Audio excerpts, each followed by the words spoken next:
Sometimes you have to let it fight it out. They're fighting. We're fighting it out. It's been a tough war for Putin. He's lost a lot of soldiers, maybe 1 million. That's a lot of soldiers. And it's been tough for Ukraine. It's been tough with both. Sometimes you have to let it, just get fought out. We've settled 8 wars. I thought that one would be easier than some of the ones we settled. And by the way, we got 3 hostages back. The hostages were so sad. We're talking about dead bodies. Hello, everybody. How are you? Hope you had a nice weekend. We did. Everyone good? How are you doing? Good. I guess we're doing 60 minutes tonight, but I'm not sure we're going to be in the plane. We may be midstream. We'll see. But I think they did a good job. Well, we'll let you know. We'll see how they cut it. So, do you have any questions? I'm Nigerian. I wanted to ask you, do you visit US boots on the ground? Could be. I mean, a lot of things I envisage, a lot of things. They're killing record numbers of Christians in Nigeria. And they have other countries very bad also. You know that. That part of the world, very bad. They're killing the Christians. They're killing them in very large numbers. We're not going to allow that to happen. Mr. President, what's going on with Russian assets, would you say? Are you going to use those as a negotiating tool? What's Europe saying on the frozen Russian assets? So what are you planning to do? This is a totally different question than Nigeria has. Different. No, it's quite a turn. I'm not doing that. What happens is, I guess Europe and Russia are having discussions. I'm not involved in those discussions. Will your administration provide Ukraine long-range Tomahawk missiles? Is that something that you're not considering that? No, not really. Mr. President, I'm ready. Could happen. I could change, but at this moment, I'm not. What would be the final straw for you that proves that Putin is really not ready to end? What? What would be the final straw for you that proves that Putin is really not ready to end this war with Ukraine? There's no final straw. Sometimes you have to let it fight it out. They're fighting. We're fighting it out. It's been a tough war for Putin. He's lost a lot of soldiers, maybe 1 million. That's a lot of soldiers. And it's been tough for Ukraine. It's been tough with both. Sometimes you have to let it, just get fought out. We've settled 8 wars. I thought that one would be easier than some of the ones we settled. And by the way, we got 3 hostages back. The hostages were so sad.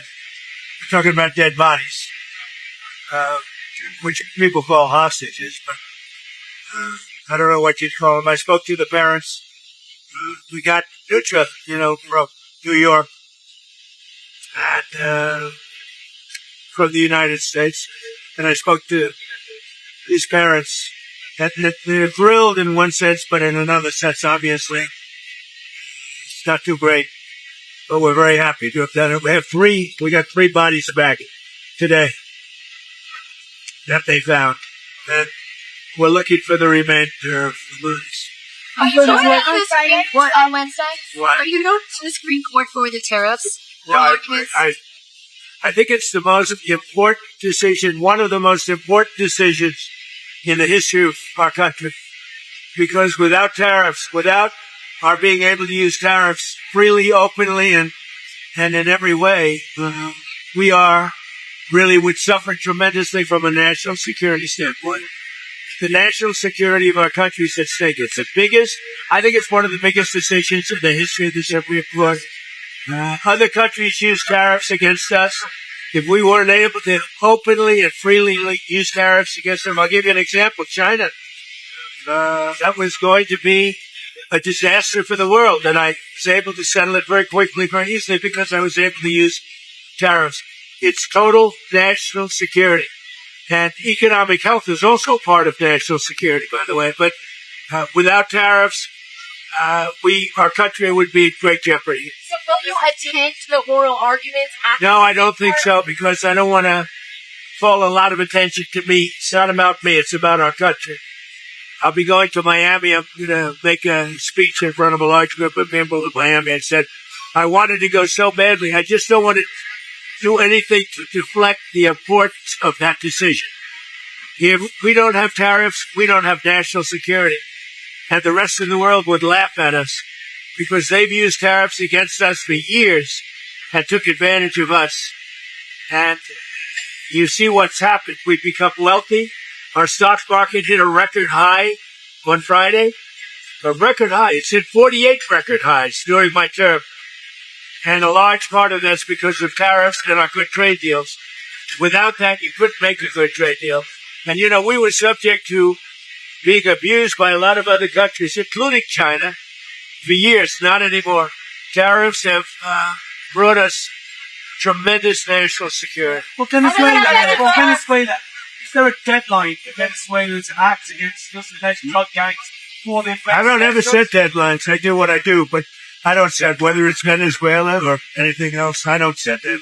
You said that it's not true that you've made a decision on striking in Venezuela, but are there actual plans for those strikes in the near future? Well, how can I answer a question like that? Are there plans for a strike on Venezuela? Who would say that? Supposing there were, would I say that to you honestly?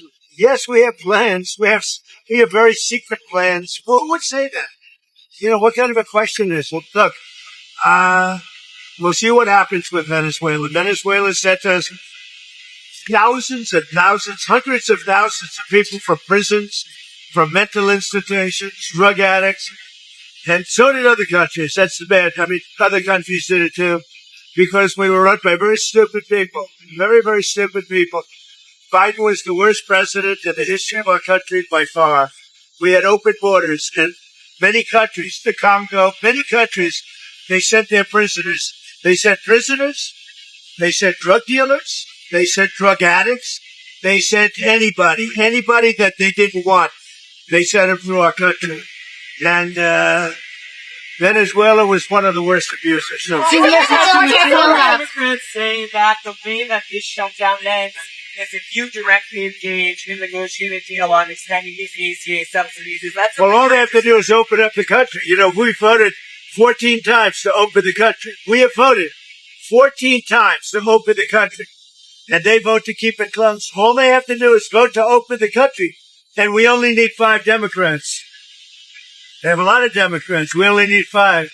But the Republicans have voted 14 times to open the country. You directed your lawyers on Snap. You directed your lawyers on Snap benefits. You put out that social post on Friday. You directed your lawyers to look into whether or not you can move around funds. What did they get back to you? And you find out if you can't. It's a much easier situation than that.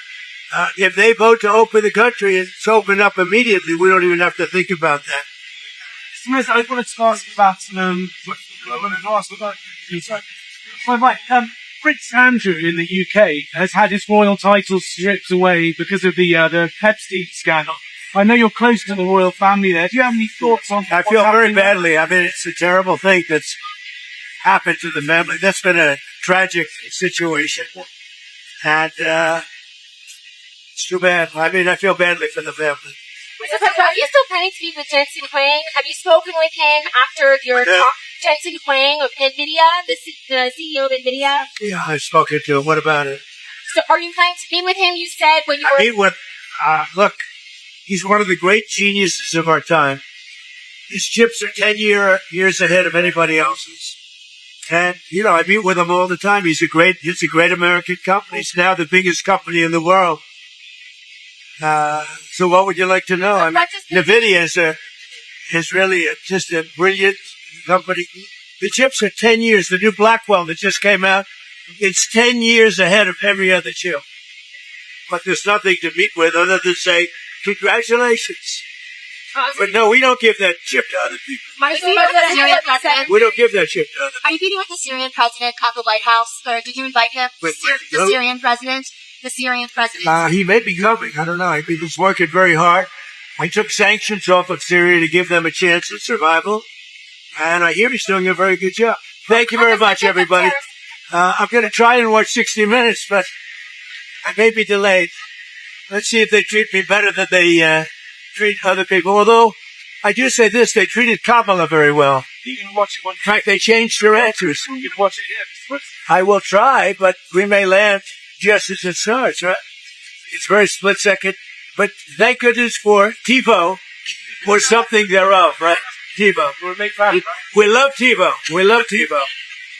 One of my favorite, one of the greatest inventions in history. Have a good time. Thank you. Thank you, Mr. President.